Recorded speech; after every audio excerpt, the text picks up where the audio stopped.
Selamat malam. Ini perdana ya, izinkan saya dengan segala keterbatasan saya untuk sharing dari Alkitab ini tentang iman daripada Yosef bagian kedua, seperti disampaikan Sister Tessiel tadi. Mungkin bagian yang pertama tadi, sorry ya kalau ada berisik, soalnya rumah samping jalan gede soalnya pas teman gede. Jadi bagian kedua ini tentang iman Yusuf.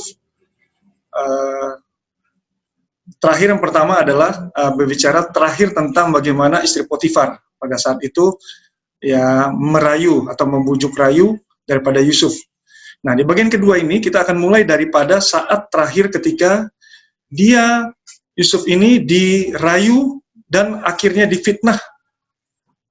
Kalau orang Sunda bilang, kalau orang Sunda bilang pakai fitnah, difitnah oleh istri Potifar sehingga Yusuf ini masuk ke penjara. Dia dijebak kemudian di penjara. Nah, itu terdapat sebenarnya kita bisa baca dalam Kejadian pasal 40, 41, 42 sampai 50 terakhir. Nah, yang menarik di sini kita akan bicara tentang perjalanannya ketika sampai dia di penjara. Nah, seperti kita tahu, Yusuf masuk di penjara dan dia tetap disertai oleh Tuhan. Ketika kita membaca pasal Kejadian 39 yang bagian terakhir, dikatakan bahwa 39 ayat terakhir, dikatakan bahwa Tuhan tetap menyertai daripada Yusuf ini dan mengasihinya. Jadi kita lihat ketika dia di penjara, Yusuf, kita tahu ya perjalanan dia ketika dia anak yang dikasihi, dijual sebagai budak, kemudian dia naik ternyata karirnya atau kehidupannya, status sosialnya atau apapun lebih getting better gitu, menjadi orang kedua di Potifar. Kemudian dia ternyata difitnah lagi, kemudian jatuh lagi, dan dia sekarang end up di penjara. Di penjara tetapi Tuhan menyertai dia. Sehingga dia ketika kita baca dalam pasal 39 itu dikatakan bahwa dia menjadi kepercayaan dari kepala penjara. Yusuf ini menjadi orang yang dipercayai oleh kepala penjara. Sehingga apa saja sama seperti Potifar. Oke, saya serahkan semua, yang penting saya juga tidak campur sekarang karena kamu merupakan orang kepercayaan. Itu menunjukkan bahwa Tuhan bersama dengan dia. Dan kenapa Tuhan bersama dia? Seperti bagian pertama yang telah kita bahas. Kenapa Tuhan bersama dia? Karena Yusuf selalu tetap bersama dengan Tuhan. Nah, akhirnya dia menjadi orang kepercayaan daripada orang penjara. Setelah berselang berapa lama, kita tahu ceritanya, awalnya adalah dimulai ketika ada dua orang, yaitu kepala juru minum dengan kepala juru roti. Yang karena mungkin tidak dijelaskan, ditulis bagaimana dia melakukan sebuah kesalahan, tetapi dia akhirnya di penjara sehingga dia bersama dengan Yusuf. Dia jadi satu penjara dengan Yusuf, kita bisa bayangkan. Dan ketika dia di penjara dengan Yusuf, suatu waktu dia mendapatkan suatu mimpi. Dua orang ini menjadi mimpi. Ya mungkin kita sama tahu, tapi saya akan ulang kembali ceritanya. Dia mendapatkan mimpi. Mimpi ini membuat dia menjadi bermuram. Kalau kita baca dalam pasal 39 itu, 40 itu, menjadi bermuram. Ketika dia bermuram, Yusuf menunjukkan bahwa dia memang pengikut Tuhan yang luar biasa. Walaupun dia menjadi orang nomor 2 di penjara pada saat itu, dia concern. Dia willing untuk menanyakan daripada keadaan orang itu ketika bermuram. Dia katakan, kenapa bermuram? Mungkin kalau misalnya kita dalam posisi seperti itu, mungkin tidak perlu tanya-tanya. Kita, ya nggak apa-apa, kita stay aja. I'm gonna stay like this. Gue dapat kok semua fasilitas. Tetapi dia concern. Dia ada mau menanyakan. Kemudian ketika ditanya kenapa bermuram, dia katakan, aduh Yusuf, saya ada mimpi ini. Ya. Mimpi saya pusing ini karena saya nggak ngerti nih, seperti kira-kira begitu itu. Mimpi apa ini ya? Saya mimpi ada 3 katanya seperti ini, seperti kita bisa baca. Kemudian apa kata Yusuf? Apakah Yusuf mengatakan ya udahlah, itu mah mimpi udah, tidur aja lagi, bukan. Tetapi dikatakan, mungkin ada salah satu yang bisa bacakan, di dalam pasal 40 ayat ke-8. Jawab mereka. Ya, silakan. Jawab mereka kepadanya, kami bermimpi, tetapi tidak ada orang yang dapat mengartikannya. Lalu kata Yusuf pada mereka, bukankah Allah yang menerangkan arti mimpi? Ceritakanlah kiranya mimpimu itu kepadaku. Mari kita lihat ayat ini. Betapa menariknya ketika mereka menceritakan mimpi itu, Yusuf bukan berkata, ya udah sinilah, saya ini orang utusan Tuhan. Saya ini sudah diberkati sehingga walaupun di dalam kesukaran saya menjadi kepala percayaan penjara. Enggak.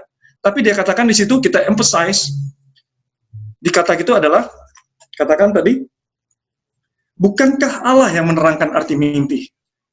Dia tidak mengatakan, oh saya bisa mengartikan. Tetapi dia mengatakan, mengatasnamakan adalah, bukankah Allah yang mengartikan mimpi? Ceritakanlah padaku.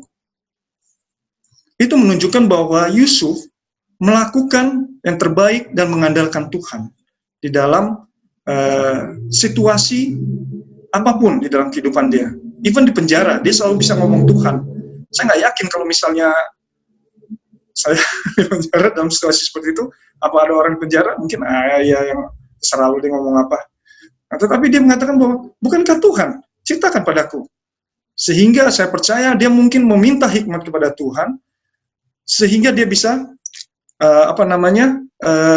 menceritakan atau menginterpretasikan mimpi itu.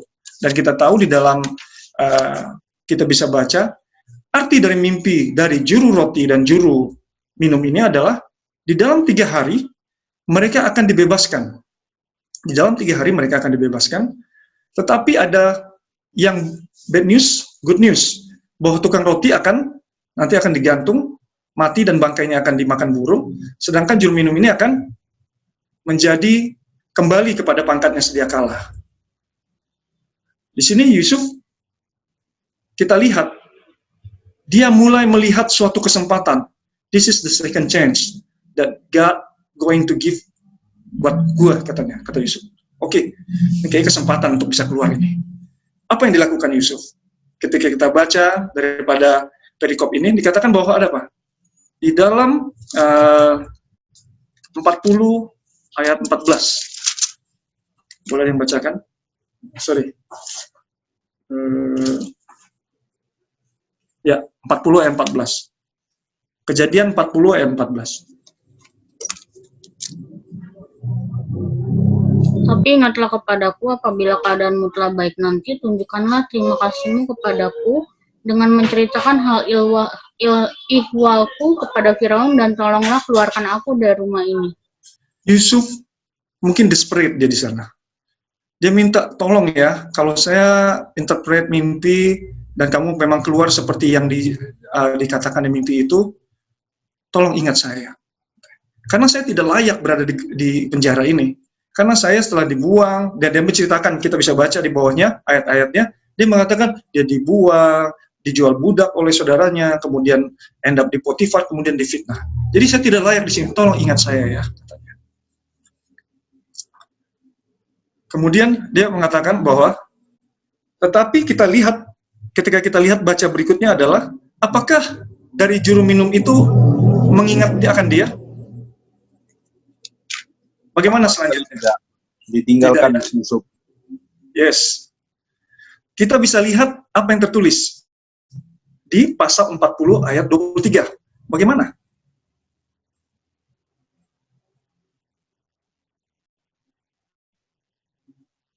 Boleh bacakan? Tetapi Yusuf tidaklah diingat oleh kepala juru minuman itu, melainkan dilupakannya. Terima kasih, Sister Yvonne.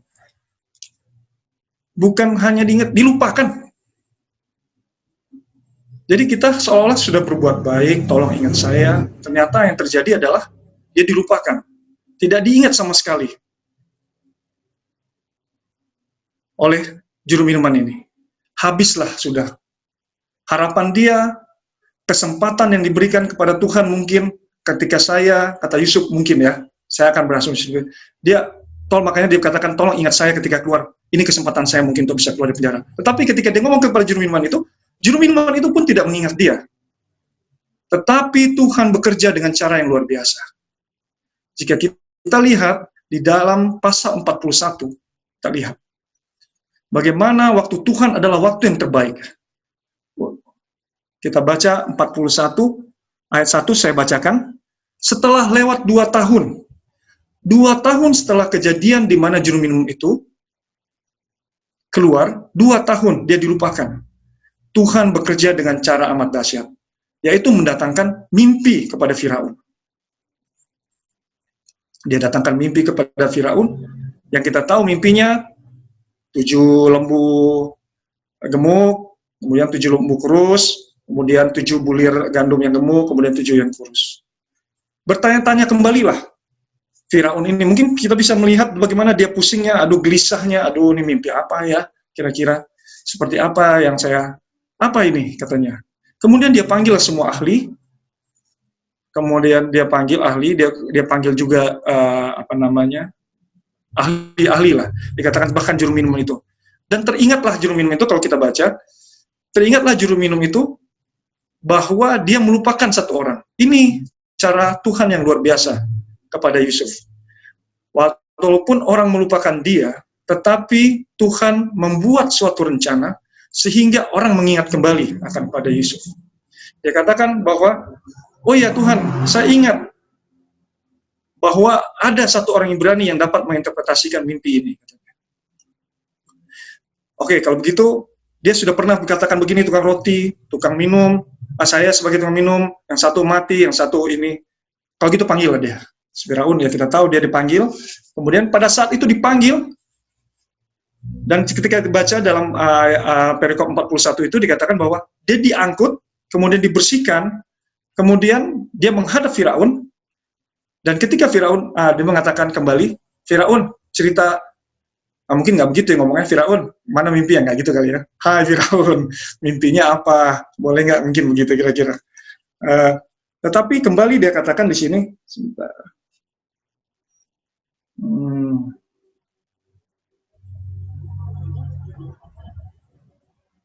Di ayat 4, di pasal 41 ayat 16. Apalagi yang Yusuf katakan di pasal 41 ayat 16 kepada Firaun. Boleh baca. 41 ayat 16 ya.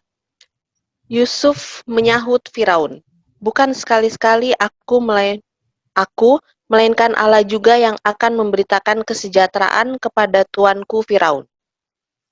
Kembali dia mengangkat nama Tuhan. Bukan menyombongkan, oh Firaun, ya saya yang interpret itu mimpi lo di penjara. Tapi tidak, dia katakan bahwa melainkan Allah. Kembali dia meninggikan Tuhan di dalam perkara ini. Dan ketika Firaun menceritakan mimpinya, apa arti mimpi 7 tahun ini, Yusuf mengatakan bahwa akan ada 7, kita tahu 7 masa kelimpahan, kemudian 7 masa kesukaran, di mana kelaparan melanda, dan inilah yang harus diperbuat tuanku Firaun. Mengambil 1/5, dia sudah membuat planning yang begitu luar biasa, karena hikmat yang datang daripada Tuhan. Ketika dia mengatakan seperti itu, apa kata Firaun? Kita tahu ceritanya, dia mengatakan bahwa pada saat itu juga, dia diangkat, menjadi orang nomor 2. Itu kalau kehidupannya itu roller coaster banget gitu. Penjara, di bottom banget, atau dus, meledak, langsung naik menjadi orang nomor 2. Ya. Kita bisa baca di dalam Kejadian 41 ayat 39-43 itu. Bahwa kemudian dimasukin materai, dikasih materai, diberikan kuasa kepada Yusuf untuk menjadi orang nomor 2. Kita tahu Mesir pada saat itu adalah pusat kebudayaan, pusat militer, pusat kekuasaan. Semua, mungkin dunia itu, mungkin seperti Amerika pada saat ini. Bahwa itu semua berpusat di Mesir. Dan dia menjadi nomor 2 dari orang yang dipenjara. Tuhan telah memelihara hidup daripada Yusuf. Dan dia tetap setia menunjukkan di dalam kesukaran, sehingga dia mendapatkan berkat seperti itu. Dan kita bisa bayangkan, mungkin ketika dia diangkat menjadi orang nomor 2 di Mesir, di dalam kemanusiaan saya berandai-andai, mungkin pada saat itu ada juru minum itu yang melupakan dia. Ada si Potifar, dia ingat langsung, wah saya sudah menjadi orang yang berkuasa di Mesir. Akhirnya dia katakan, dia tidak di Alkitab tidak dijelaskan bahwa dia tidak pernah ditulis bahwa dia take revenge gitu. Dia katakan, ini gara-gara istri Potifar, saya masuk penjara. Saya orang nomor 2 sekarang di Mesir. Nggak ada apa-apanya Potifar. Enggak. Atau dia bilang, juru minum, saya nunggu sampai 2 tahun. Saya udah bilang, tolong, kalau bisa keluar, tolong saya, ingat saya. Tapi dalam 2 tahun kamu tidak menilai saya. Tidak. Jadi, Yusuf bisa bertahan karena selalu ada bukti bahwa Tuhan selalu bersama dengan Yusuf di dalam hidupnya. Sama seperti kita pada saat ini, brothers and sisters. Saya percaya, each one of you, satu pribadi demi pribadi pada saat ini kita ada up and down di dalam kehidupan kita. Tetapi ketika kita akan menengok ke belakang, kita tidak bisa pungkiri bagaimana Tuhan pelihara kita di dalam kesukaran kita. Bagaimana Tuhan telah memelihara hidup kita di dalam masa kesesakan kita. Sama seperti Yusuf. Dan Tuhan mengizinkan ini terjadi, kalau kita lihat belajar dari pengalaman Yusuf, itu mempersiapkan dia, sama seperti Musa 40 tahun, Yusuf dipersiapkan mungkin, let's say, dia menjadi orang nomor 2 itu umur 30 tahun. Mungkin 15 tahun, ketika 15 tahun dia dijual, di dalam 15 tahun itu dia ditempa. Kita mengalami pergumulan pada saat ini, kesesakan, pergumulan. Mungkin kita disiapkan, kalau kita belajar daripada Yusuf. Tetapi kita tidak tahu endingnya seperti apa. Kalau saya tanya daripada semua yang di Zoom meeting ini, brothers and sisters, mungkin ketika ditanya, ya kita udah tahu endingnya, bahwa nanti menjadi orang nomor 2 di Mesir. Mau nggak kamu mengalami di penjara dulu, ini dulu? Pasti 80% bilang mau. Pasti bilang, oke, nggak apa-apa, toh endingnya juga gini. Tetapi bukan. Dia berjalan demi step by step di dalam kesukaran. Dia tidak melihat ke depannya, tetapi yang apa? Dia percaya. Itulah berjalan dengan iman yang kita bisa lihat daripada Yusuf. Dan Yusuf, ketika diberkati pada masa kesukaran, dia ujungnya menjadi berkat bagi orang lain. Tetapi dengan mengorbankan kenyamanan dia pada saat itu. Dia mengorbankan dia penjara, dia mengorbankan dia dijual, udah. Tapi dia tetap percaya. Sehingga dia pada ujungnya adalah penuh kemenangan. Nah, inilah hasil iman yang disebut di dalam lembah kehidupan kita. Dimana kita belajar daripada Yusuf. Dan saya percaya, semua yang berkumpul di sini, kita satu sama lain ini, berjalan di dalam iman di dalam kehidupan kita. Kita bisa berbagi di sini, karena kita tahu bahwa Tuhan melakukan sesuatu yang luar biasa di dalam hidup kita. Dan kita ketika melihat ke belakang, tidak bisa kita pungkiri, bahwa betul, Tuhan bersama pada saya. Dan bagaimana Yusuf ketika diberkati, dia tetap mempunyai suatu bisa memaafkan. Ya, kalau ketika orang punya kuasa diangkat seperti Yusuf itu kecenderungan, saya nggak bilang semua ya, tetapi umat Tuhan, umat Kristen saya tidak yakin bahwa akan membalas dendam. Tetapi orang dunia pada umumnya adalah kapan lagi seenggaknya gue kerjain lo katanya. Udah nomor 2 ini. Jadi dia bisa memaafkan, sehingga kita tahu dia memaafkan istri Potifar, juru minum, bahkan saudara-saudara dan ayahnya. Karena dia tahu bahwa Tuhan di dalam kesesakan dia, di dalam lembah kehidupan dia, Tuhan sanggup menjadikan semuanya itu baik. Bagaimana bisa dipenjara dia bisa baik. Bagaimana saya mungkin lagi dalam masa pergumulan sampai pada saat ini. Tetapi ketika saya melihat ke belakang kehidupan saya bilang, Tuhan, seperti Tuhan tidak memegang tangan saya. Tetapi ketika saya melihat ke belakang, enggak bisa Tuhan. Saya enggak bisa bilang Tuhan meninggalkan saya, enggak bisa. Karena ketika saya lihat di dalam kesesakan saya yang telah lewat-lewat dulu, Tuhan bersama dengan saya. Dan inilah yang terjadi pada Yusuf. Nah, pertanyaannya adalah, dari satu sama lain kita semua yang ada di sini, apakah kita melihat berkat itu? Apakah kita sanggup dengan iman melihat bahwa ada tangan Tuhan yang perkasa, yang membantu kita, yang menyanggupkan kita pada saat masa kekelaman itu, sama seperti Yusuf? Mungkin aplikasinya begitu.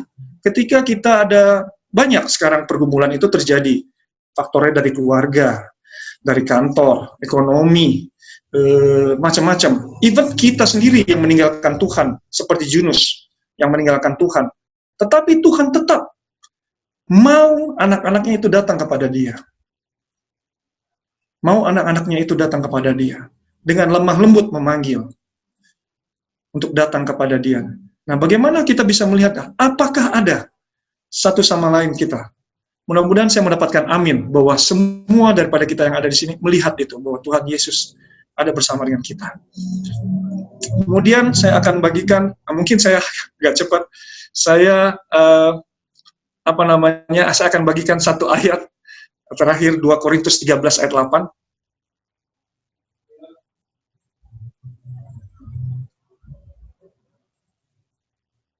Boleh salah satu, brothers and sisters.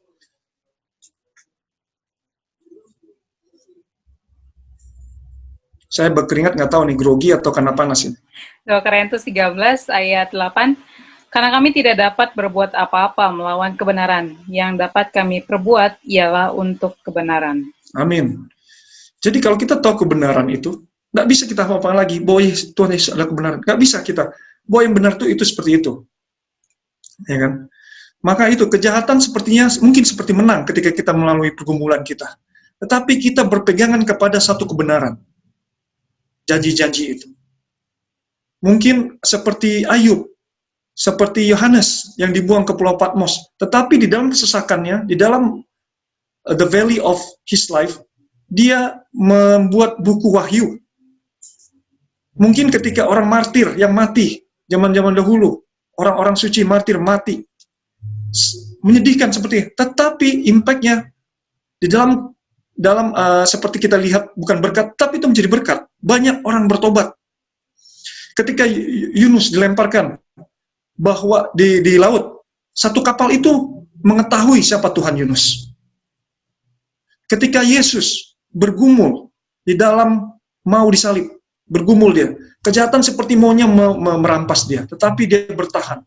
Sehingga ketika Yesus mati di kayu salib, itulah tanda kemenangan kita, bahwa kita telah ditebus daripada dosa. Pertanyaannya kembali buat kita semua, ketika kita sharing atau berbagi diskusi pada saat ini, di dalam The Faith of Joseph atau Iman Yusuf bagian kedua ini, apakah kita melihat iman kita seperti Yusuf melihat perjalanan hidupnya? Apakah kita melihat seperti Yusuf melihat pada kesesakannya? Biarlah kita semua di dalam bagian dua ini melihat perjalanan Yusuf, the valley and the shadow of his life, tetapi tetap percaya dengan iman yang kecil demi kecil menjadi besar, tetap berpegang teguh. Sehingga kita bisa layak untuk menuju, kemudian dapat meneladani daripada Yusuf itu.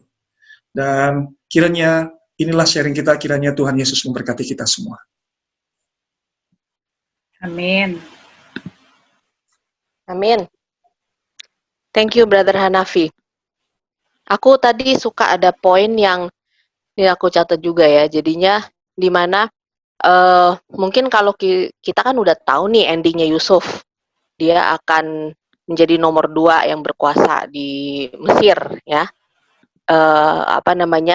tapi kalau kita gimana? Kalau misalnya kita udah tahu, ya mungkin it's okay kita menjalani, oh ya udah nggak apa-apa masuk penjara, gampang lah ya, it's okay lah, suffer sedikit, tapi nanti abis itu kita jadi orang yang berkuasa gitu kan. So it's easy untuk kita ngomong kayak gitu. Tapi Yusuf saat itu, dia kan nggak tahu kalau dia akan menjadi orang yang berkuasa, bener nggak? Mana dia tahu, dia cuma pengennya, hey, gua cuma pengen keluar dari sini gitu loh, dari penjara, karena it's not my fault gitu kan.